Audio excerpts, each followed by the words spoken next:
May tulo na tong gripo dito sa lababo. Kahit nakasara na ng sagad, ganyan pa rin, oh. Tsaka sira na rin tong bukasan niya. Ayan, di na bumubukas. Kaya papalitan na natin ng bagong gripo. Tignan muna natin dito kung paano tanggalin. Pag titignan pala dito sa ilalim, ganyan pala, oh. Naka-roscas lang yung base dun sa sink. Tapos ayan yung hose ng water source niya. Mukhang yaka naman siguro to. Try natin, baka pwedeng tayo na magpalit. Patayin muna natin dito sa valve.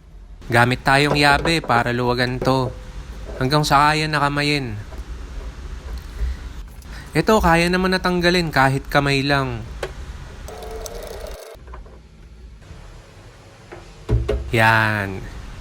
Ito yung ipapalit nating bago. Kadalasan sa hardware tayo bumibili pag ganito. Pero ito, tinry natin umorder online. Na-curious lang, malayong mas mura kasi. Asa 100 plus lang, oh. May switch pa dito sa gilid para palitan yung buga. Kahit yung bidet, sinabay na rin. Frankenstein na kasi tong luma dito. Ito, less than 100 lang. Stainless na. Ayos din naman. May kasama pa ngang free na ganito nung dumating. Kahit itong gripo, ewan kung paano naging mas mura. Pero kung titignan, mukhang goods naman. Bago natin kabit, dating gawi. Basta tubo na may thread, maganda may teflon. Para sure ball leak proof. Counterclockwise lagi sa binabalutan.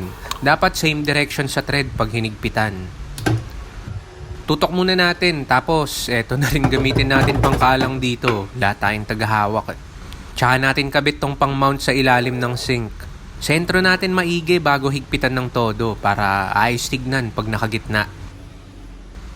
Higpit kamay lang din gaya kung paano tinanggal kanina. Tapos kabit na rin natin tong hose. Eto, ganun din. Gamit ulit ng tools. Kailangan mahigpit ng mabuti to para sure ball walang tagas.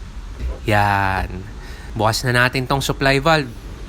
Testicles. Ayos.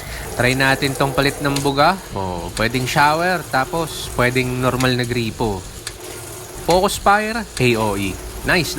Ayos na tong gripo natin sa kusina. Mas madali na maghugas at nagagalaw-galaw na to. Pati pag maglilinis ng lababo, suabe na lang. Hanggang dito, abot yung tutok. Ang tanong na lang kung gaano to tatagal. At yun nga, mura lang nabili. Mas tatagal siguro to kung ilalike nyo rin tong video para tulungan nyo akong dasalan. Yeah! Pasuyo naman, isang tapik nyo lang yan. Malaking bagay na. Ayun lang, presentable din naman tignan. Kaya pag may diferensya na rin yung gripo nyo o kung trip nyo lang magpalit ng ganitong gripo, sana nakatulong to.